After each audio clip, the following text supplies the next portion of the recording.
મિત્રો, કેમ છો? જય શ્રી કૃષ્ણ.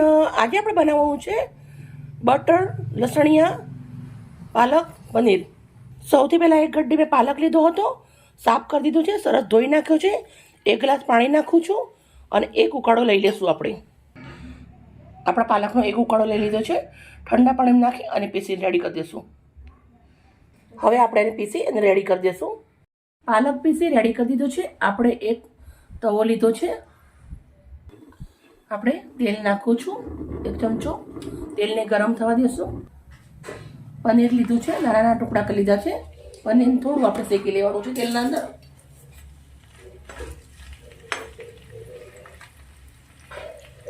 પનીર આપણું સરસ શેકી લીધું છે. હવે આપણે વાટકીના અંદર નીકાળી દઈશું પનીરને. એકદમ મસ્ત કરારું થઈ ગયું છે. 1 ચપટી શાહી જીરું નાખું છું.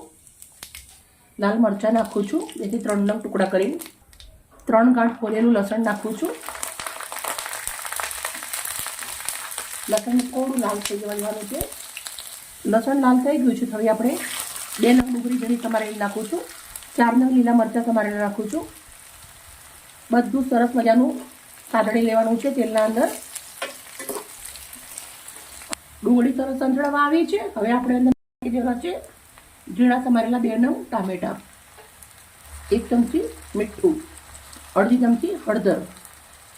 હવે આપણે આને ટામેટાને પણ ડુંગળી જોડે સરસ શેકી લેવાના છે. મિત્રો, તમે ગ્રેવી બનાવીને કરો એના કરતાં તમે આવી રીતે બનાવજો, તમને બહુ જ સરસ લાગશે અને ખાવાની મજા પડી જશે. ટામેટા ગળી જાય ત્યાર સુધી આપણે ટામેટાને શેકવાના છે. 5 મિનિટ જેવું લાગશે.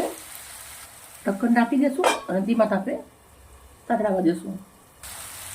મિત્રો, તમે જોઈ શકો છો સરસ મજાનું ટામેટા ડુંગળી ગળી ગયું છે. હવે આપણે નાખવાનું છે બટર. આ બટર આપણે દેશી છે, ઘરનું માખણ છે, એનું આપણે મિક્સ કરી દેવાનું છે. હવે આપણે અંદર મસાલા કરી દઈશું. સૌથી પહેલાં 1 ચમચી એટલે આપણે આદુ લસણની પેસ્ટ નાખી દઉં છું. બટર જોડે સાતળી લેવાની છે અને 2 મિનિટ. હવે મસાલા કરી દઈશું આપણે. 1 ચમચી લાલ મરચું નાખું છું. 1 ચમચી કશ્મીરી નાખું છું. ચપટી કરી હળદર નાખું છું. પહેલાં નાખી હતી હળદર. થોડું મીઠું, 1 ચમચી ધાણા જીરું, 1 ચપટી કિચન કિંગ મસાલો.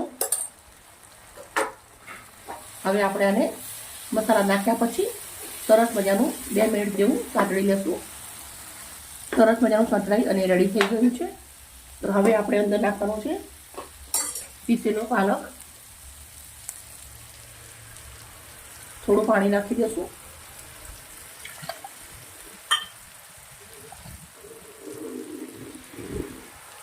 સરસ મિક્સ કરશું. હવે આપણે પનીર નાખી દેવાનું છે અંદર. જેમ ક્રિસ્પી તરેલું ફ્રેશ મલાઈ ઘરની નાખવાની છે. થોડી એવી કસૂરી મેથી હાથથી મચડીને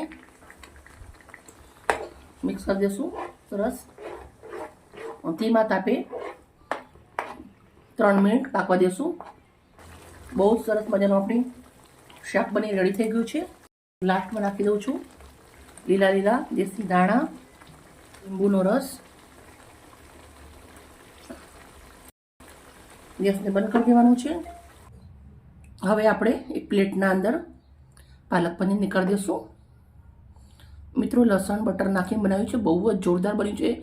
સુગંધો 2 ઘરો સુધી આવે છે. દેખાવ એકદમ સિમ્પલ છે પણ ખાવામાં એકદમ ટેસ્ટી છે અને સાથે એકદમ હેલ્ધી છે.